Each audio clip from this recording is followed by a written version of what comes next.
Hello, my dear second PUC students. Welcome to Chapter 13, Session 4, Organisms and Populations. Let me share the screen and start today's class. Dear students, if you recall in my previous class, I explained you various adaptations in animals which made them to live successfully on this earth and which are living even now, adapting themselves either physiologically, morphologically, or behaviorally. They have adapted and they are living successfully. We saw few examples, not in detail, but few examples we studied. So in today's class, we'll see what are the adaptations that are done by the plants during the course of evolution to have a successful life on this planet Earth.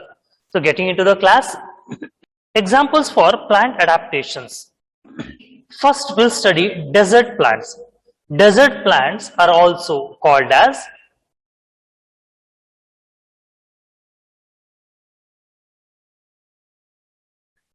xerophytes or xeric plants because they live in arid condition. ಮರಳು ಭೂಮಿಯಲ್ಲಿ ಬದುಕುವಂತ ಗಿಡಗಳ ಬಗ್ಗೆ ಮಾತಾಡ್ತಾ ಇರೋದು. So dessert plants ತುಂಬಾ detail ಆಗಿ ಏನಿಲ್ಲ, brief ಆಗಿ ಹೋಗ್ತೀವಿ. And some examples you are going to study in your practicals also. The points may coincide with theory and practicals. So nothing much in detail. So get into the discussion. They will be having a thick cuticle on the leaf surface. Leaf, for example, in your previous class or previous year, if you study, this is the section of a dicot leaf. And if you observe above here, okay, above and below, you'll find a non-cellular layer covering the leaf lamina on either side to protect as a extra protection. That was called cuticle. Okay. Now, if you see here, these xeric plants will be having a thick cuticle present on the leaf surface. Now, you see a picture I have shown you, a microscopic picture. This pinkish or reddish structure, what you can see starting from here till here, okay, this thick, I'm just putting a box, this much thick is the cuticle that is covering over the outer epidermis. Okay, so that makes or gives a extra protection for the xeric plants, hence because they're living in desert. There is no water, and during the daytime, due to the excess of light and temperature, there is maximum chances for the plant to die because water will be lost in the form of water vapor by a process called as transpiration. So to prevent that, this thick layer of cuticle will be present over the leaf lamina. And the second important characters or the adaptation that is exhibited by these xerophytes are, they have sunken stomata, once again to minimize the transpiration. What is this sunken stomata? So this diagram is a familiar diagram for you. Section of a common dicot leaf. Upper epidermis, lower epidermis, and if you see, the stomata used to be found on the lower epidermis. I will draw a stomata here. Hope you recall now, right? This is the stomata what I did in the red color now, and inside this chamber is called as what? Stomatal chamber. This one was called as stomatal chamber. And there was once again covered by cuticle. So this was in general. So our leaf tissue was having the mesophyll tissue, what I can call. So this one was called as upper palisade layer, and this one spongy layer, isn't it? So now this is in case of normal plants which we find, dicot plants. Now at the same time, if we get into the dissected leaf of a xeric plant or a xerophyte, so this is the image. You can see almost same. I just want you to concentrate here. So this will be a thick cuticle here. Okay, this will be a thick cuticle. Here it is not shown. It is a diagram taken from the internet, but just okay. I showed you in the previous photo. So that is the extra character, thick cuticle. And if you see here, stomata is not present here. Can you see here? I'm drawing here. Stomata is not present here. I have put an into mark now. Rather, if you see the lower epidermis, see this is the lower epidermis. I'm drawing another line to show. This is the lower epidermis, and if you see, the lower epidermis is bent, ಮಡ್ಚ್ಕೊಂಡಿದೆ ಒಳಗಡೆ. Can you see? The lower epidermis is infolded. ಒಳಗಡೆಗೆ ಮಡ್ಚ್ಕೊಂಡಿದೆ. It is folded inwards, and you can find the stomata here. I am going to draw the stomata now. Stomata will be present here. Can you see? Here, the stomata will be present. I'll just darken it. These are the stomata. I'm using the digital pen, dear students. My handwriting, you know, on this board, it was very good. Now I'm just learning for your sake. So try to adjust. I'm repeating the same sentence. If my handwriting is not good, I think you'll get it. Okay. So the stomata is found deep inside the sunken part, sunken lower epidermis. Yenike itara. Why? Because if the stomata is exposed like the above one here, if the stomata is exhibited or if it is exposed like this, water will be lost from the leaf surface, all the water, and finally the plant will die. You know, out of 100% of water what the plant absorbs, 90 to 95% of water will be evaporated through the aerial parts of the plant. That process is called as transpiration. To check transpiration, the lower epidermis is infolded and we find sunken stomata in case of xerophytes. This diagram is not required, just I wanted to show you. Now the third one is they also have a special photosynthetic pathway called CAM pathway. CAM pathway. This CAM pathway is one of the process of photosynthesis that happens only in xerophytes. It happens only in xerophytes, means desert plants. Now, what is this CAM stands for? I think it's not mentioned in the textbook. It means crassulacean CRASSULACEAN, crassulacean acid metabolism. Crassulacean acid metabolism is the name of this CAM pathway. What happens? This stomata remain closed during the daytime and it opens only during night time. So what happens? During daytime photosynthesis will occur, but exchange of gases occur only during night time. That is the main behavior or main character that we see in desert plants. Okay, CAM pathway wherein stomata will be closed during daytime and opens during the night time.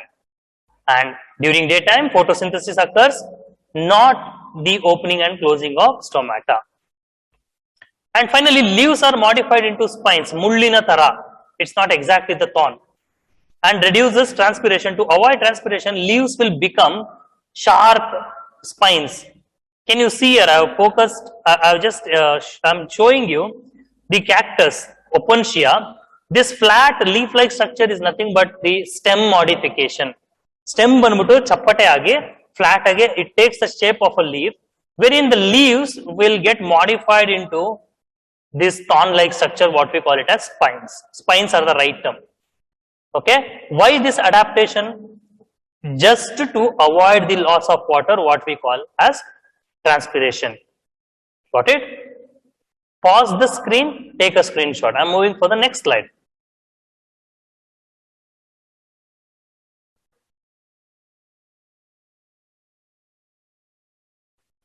Now speaking about the plants found in water, aquatic plants, also called as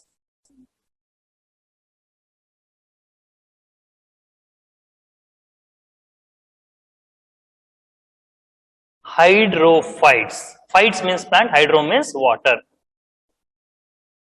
So plants, the regular plants cannot survive in desert, as well as a normal plant which we find cannot live totally in water. So that's why we say xerophytes and hydrophytes. So they will be having special adaptation, and the adaptation what we see in these plants will not be found in common plants which are there next to us.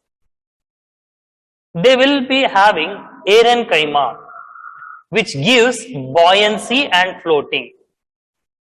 Okay, aerenchyma. What is aerenchyma? First year revision, if you recall, air-filled parenchyma is called as aerenchyma. Air ತುಂಬಿರುವ parenchyma ನಾವು aerenchyma ಅಂತ ಕರಿತೀವಿ. Aerenchyma is a character specific to hydrophytes, so that it has to sail, it has to live, and it has to maintain equilibrium in the water medium. So the presence of aerenchyma is the main adaptation that you find in hydrophytes. I will show you the picture. See, this is the cut section of a stem. If this is the stem, assume this digital pen as the stem, cut open ಮಾಡಿ ಹಿಂಗೆ ನೋಡ್ತು ಅಂತ ಹೇಳಿದ್ರೆ you will get so many air cavities. Can you see? So these are air filled stem. That's why it helps the plant to give buoyancy and floating. The second important thing is the leaf, due to the water current, gets damaged. ಆ ಎಲೆಗಳಿಗೆ water ಬರೋ force ಅಲ್ಲಿ damage ಆಗಕ್ಕೆ chances ಇರ್ತದೆ. ಅದಕ್ಕೆ what happens, above that leaf surface there will be a waxy covering. I will show you the photo. See, this is an example, lotus leaf. ಅದರ ಮೇಲೆ ನೋಡಿ ಎಲೆ ಮೇಲೆ ಹೆಂಗೆ ನೀರು ನಿಂತಿದೆ. So it is something like as if you have applied an oil layer on the leaf and the water is not getting mixed with the leaf, or something like it is not damaging the leaf. So this waxy covering forms the major protective shield for the leaves of hydrophytes. So these are the example of hydrophytes that you are going to draw or read in laboratory. Eichhornia and Pistia. Eichhornia you might have seen, which covers the surface of water. It looks ornamental. If you go towards Kerala, boat house and all, that plant will be sailing. It looks beautiful, but actually it is an exotic plant which we consider as water weed, which chokes the river, pond, and destroys the water bodies. Okay, so that's not required. I'm just giving you just extra information regarding that. Take a screenshot. I'm going to the next slide. Now we are getting till today we were studying like adaptation in the third and this fourth session. Adaptations, various adaptations in plants and various adaptation in animals, and that's why they are having a successful eastern side. So it was on 26th. We can take 25th of December, same area. What was the population? And 26th, same area. What is the population? Okay. So whenever we describe population of, irrespective of any organism, it can be tiger, lion, sandalwood tree, any plant or any species of plant or animal, it is very, very necessary for us to mention the area and the time. But here that is not given. But as a biology student, you should be knowing these simple terms that determine the population. Okay, but you have to go with the definition. It goes like this: individual of any species living in groups in a well-defined geographical area which share or compete for similar resources, potentially interbreed. They have to multiply. That is very, very important. That constitutes a population. So definition is important from examination point of view. So under populations, we are going to study 4 parameters. The first one is population attributes. What are the attributes that will contribute for a population? A population has certain attributes that individual does not have. They are, so natality. In English, we call it as birth rate. Natality, or it is also called as birth rate. So now what is this natality? We will take, for example, Mysore under this study now. Per day, okay, per day, for example, 500 children are born, or for example, today 500 infants or 500 births were there. 500 ಮಗು ಹುಟ್ಟಿತು. Okay, and at the same time, due to COVID, hence we are going through pandemic, 100 people lost their lives due to COVID and any other reason, age or any other disorder. This birth will count to study the entire population of Mysore or any other state or any other country. The second one is mortality, death rate in English. That's what. Today 500 children were born and 100 people died. So birth rate and death rate is very, very important for a person to study the population. Okay, now what I mentioned, birth of human child and death of humans. I did not mention about stray dog or any other species. So keep one thing in mind whenever we mention about population, don't have a restriction that only humans. In Kannada, Janasankhya and like that, other words will be there. Population can be for any living organism. If you recall or if you remember, there will be count of even tigers. Tiger population also will be taken into account by the wildlife department. So population means we have to specify humans or whichever species we are studying. And the third one is sex ratio. How can this sex ratio determine the population? Now you may be thinking, what does this sex ratio make a difference? Assume two countries of equal size. Okay, two countries of equal size. We'll assume Bangladesh and Pakistan, or else India and Pakistan. Any two countries you can take. But just imagine both are same in size geographically. ಎರಡು ಕಂಟ್ರಿನೂ same size ಅಲ್ಲಿ ಇದೆ ಅಂತ ಇಟ್ಕೊಳ್ಳಿ. Assume both the countries are having same population. We will assume, for example, 100 crores in both the countries. And in Pakistan, for example, if the population has 50% male and 50% female, and in India, if we have around 70% male and 30% female, after 5 years or after 1 year or after 10 years, actually population we count every 10 years, right? So after 10 years, which will be having more population? So you will get an idea. If there is 50% means, yeah, that is having more chances. And here if it is male 70 and female 30 means, that also plays a very, very important role. So every state also will be counting, like for 1,000 males, how many females were there. Now you can Google and see towards Delhi, Lucknow, Bihar and all. For every 1,000 male, there is no 1,000 female ratio. It comes around 700, 800. So when they take population study, they consider all these parameters. Okay, so sex ratio also plays a very important role. Next one is population density. Density means crowding. Okay, crowding. For example, you take 1 kilometer square area where we have numerous slum and shops and all, and 1 kilometer square area in far layouts. And if you count the population, layouts will be having less population compared to the highly populated areas. Okay, so population density. So these four are important attributes for a population. I'll move to the next part. Individuals of different age groups is very, very important. Now I spoke two equal countries. One side 50% male, 50% female, and this side like 70% male, 30%. So that will impact the population size, right? Now similarly, if you see, there are three ecological age groups. That's very important. Three ecological age groups: pre-reproductive, reproductive, and you know the third one, post-reproductive.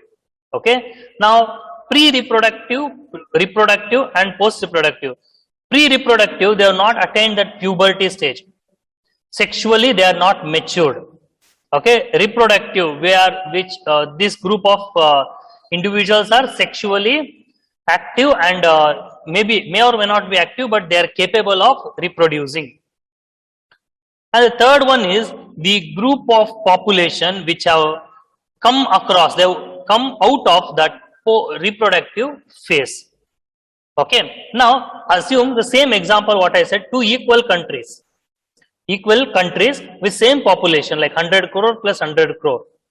One country is having more of like means reproductive and post reproductive, and one more country having pre-reproductive and reproductive more, and they do not have much of post-reproductive population.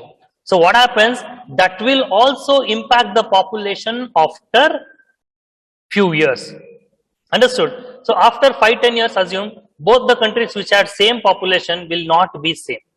The country which is having pre-reproductive and reproductive will produce more compared to the country which is having reproductive and post-reproductive. So these are some of the important parameters that is very, very compulsory for us to keep in mind while studying the population. So you can pause here and take a screenshot.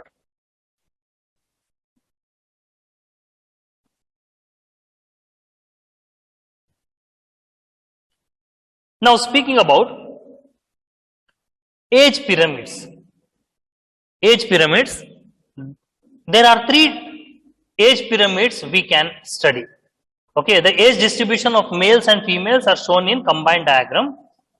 Now, the shape of the pyramid reflects the growth status of the population. Now, if you see this, I want you to concentrate.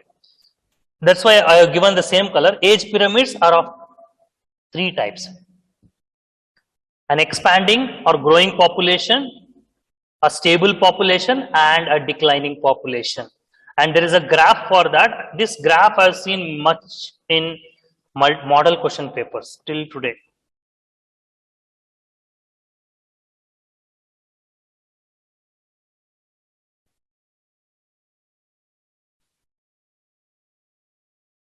So what you can consider here, okay, you can consider, if you don't understand the logic here, you can consider this last 2 boxes of the table.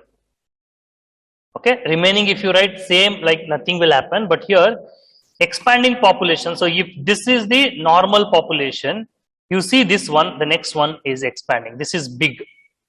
Okay, this is expanded. Now if you see, this is the normal population, this box is almost same, so this is also now same, so this is stable, constant. Now you see, this is the normal population, the box is small, so this we can consider as declining population. So there is no much detail to get into this one. Even I went through Google to see any other much explanation is there. I did not get that. In textbook also only this much is there. So there are 3 age pyramids: expanding, stable, and declining population. So these 3 age pyramids are very, very important. Just these 3 ABC, and you should be knowing this. You should be able to draw these pyramids. Can take a screenshot. I will move to the next slide.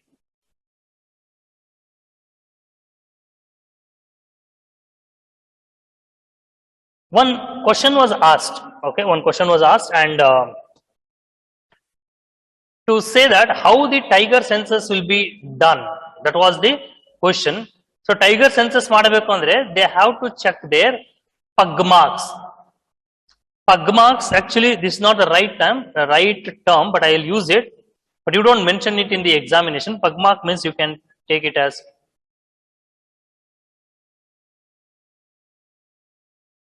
footprints, the hejje gurtu. And count of their fecal pellets. Fecal pellet means it's excretion, dung. Okay, looking at the dung, those experts can make out whether it is dung of a single tiger or any other tiger. How many tigers are there, and whether it is a female tiger's dung or male tiger dung. Okay, whether the female is pregnant or something like that. So looking into the footprint and fecal matter, they can count the number of tigers in national park while doing the tiger census. Okay, this was asked for a 2-mark question. Now next is population growth. The first one what we studied was population attributes. Now population growth. Population size with time depending on 4 factors. One is food availability. See, if there is a population, there are many countries on earth, where the population is dying not because of war, not because of pandemic, but because of the scarcity of food. ಊಟ ಸಿಗದೆ ಸ್ವಲ್ಪ ದೇಶಗಳಲ್ಲಿ ಜನ ಸಾಯ್ತಾ ಇದ್ದಾರೆ. Food availability plays a very, very important role. Forget about humans. You assume like, why many of the elephants, if you see newspaper, most of the elephants will come and die due to electric shock. Most of the leopards rush into city. Why? Because there is no food. Once there is no food, they try to search and they come towards the city, and finally people will kill, or else it will get dead by electricity or something else. So food is a very, very important factor to determine population. If there is a huge forest and if it is having very good amount of food there, means you can expect a huge population. It can be plant or animal. Understood? Weather, what idu? Climate. Okay? Like weather, in that weather you can also take like forest fire and all you can take. And suddenly if there is no rain in the forest fire and excess of high temperature, floods, all this once again will affect the number in the population of humans as well as what? The animals or plants. Predation pressure. For example, predation means the animals which attack the other animal for food. For example, tiger attacking a deer for food. ಹುಲಿ ಜಿಂಕೆನ ಬೇಟೆ ಆಡುತ್ತಲ್ಲ, ಬೇಟೆಯನ್ನ word ತೆಗೆದು ಹಾಕ್ಬಿಟ್ಟು predation ಅನ್ನೋ word ನ mind ಅಲ್ಲಿ ಇಟ್ಕೊಳ್ಳಿ. That is not hunting, it is predating. Okay, if there are for example rare species of deer, ಜಿಂಕೆದ ಯಾವ್ದೋ ರೇರ್ ಸ್ಪೀಶೀಸ್ ಇದೆ ಅಂದ್ಕೊಳ್ಳಿ. For example 100 deers are there, and in that same forest if there are 50 tigers, what happens? The tigers will go on predating more and more because the food of tiger is there. What? The deer. So that will impact the population of the deer, or else the deer population may get extinct. Okay, so predation pressure is very, very important. And finally, competition. You take only deer species now.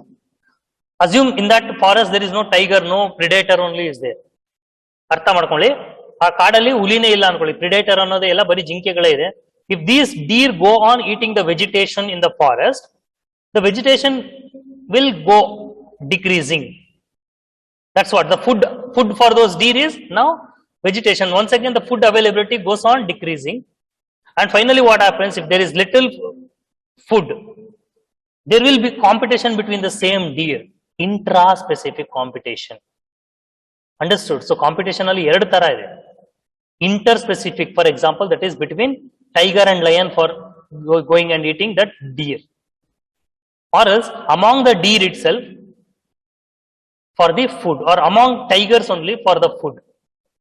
Understood? So these are the 4 important factors that determines the population size. Moving on to the next concept, there are 4 basic processes responsible for fluctuation in population density. This is very, very important from the examination point of view. What are they? Natality we discussed, in population attributes we discussed, but here I am speaking along with the definition. Many a times this has been asked. Natality, as I said, it is nothing but the birth rate. It is the number of birth during a given period in the population. So you have to go up with this definition. You are not supposed to write your own definition. The second factor, as you have guessed, is right, is mortality. Almost similar type of definition, refers to the number of deaths in the population during a given period of time. So these are very, very important. And the third one is immigration, coming in. For example, many people from other country are coming to India to work and make house. Immigration, that is called as immigration. Understood? So it is a number of individuals of the same species that have come into the habitat from elsewhere. That's what I'll give you example of humans so that the definition will be easy for you. People coming from other country and getting settled in India, that is called as immigration. And fourth one is emigration, emigration. For E, you can keep exit in mind. For I, you can keep inside. Okay. So emigration. For example, many of the Indians are not getting proper job here. So most of them are leaving the country and going for other country and getting job and settling there. E-migration, emigration. Okay, so these four factors are very, very important from examination point of view. Can pause and take a screenshot of this slide.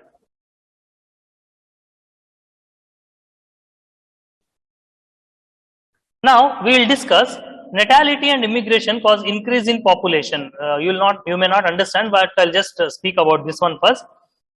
For population growth, there is an equation. They may ask for 1 marks in examination, that is NT plus 1 is equal to NT B plus I D minus D plus E. You have to memorize this, okay? B is birth, I for immigration, D for death, E for emigration. So where NT means population density at time t. So keep one thing in mind, N refers to population density in our topic now. So NT means population density at time t, B means birth rate, I means immigration as I said, D means death rate, and finally E means emigration. So this can be a 2-mark question for you to just to ask an equation. Okay, now speaking about this, B plus I, if B plus I is more than D plus E, population density increases. Maybe you are not understanding easily, that's okay. We'll go through this slide again. B plus I is less than D plus E, population density decreases. So to understand this equation, you should be knowing what is B, what is I, what is E, and what is D. There is a schematic representation in your textbook. Now it is there in front of you. Assume this middle square is India or Mysore, whichever you want. N refers to population density. See here, natality means what I said, birth rate. Huttodu, maklu huttavalla adu. So obviously when there is birth, less birth or more birth, it is an addition to the population. Immigration, I said, I means in, I said. If people from other country come into our country, what happens once again? Less people or more people? That will be an addition of population. That's why now you see that equation, first sentence of the slide, and even this equation you can see. If B plus I, birth and immigration is more than D, death and emigration, population increases. See, that's what. If assume there are less or more death, what happens? That will cause minus to the population, and people if they live and go, that will also cause minus. So if more birth and immigration is there, than death and emigration, population density increases. If birth and immigration is less, death and emigration, if birth and immigration is lesser than death and emigration, population density decreases. Right? So that's what you can read the sentence now, keeping this picture in mind. First sentence you can read now, natality and immigration causes increase in population size and population density, while mortality and emigration causes decrease in population size and population density. Just a mind game. Okay, so this slide you can take a screenshot, and the information is there in your study material. You can come and purchase in the college or from our department. So dear students, for today's session, that is session 4, chapter 13, organism and population, I will sign out. So today's part is very, very important. Go through the class once again and write the points in your notes neatly.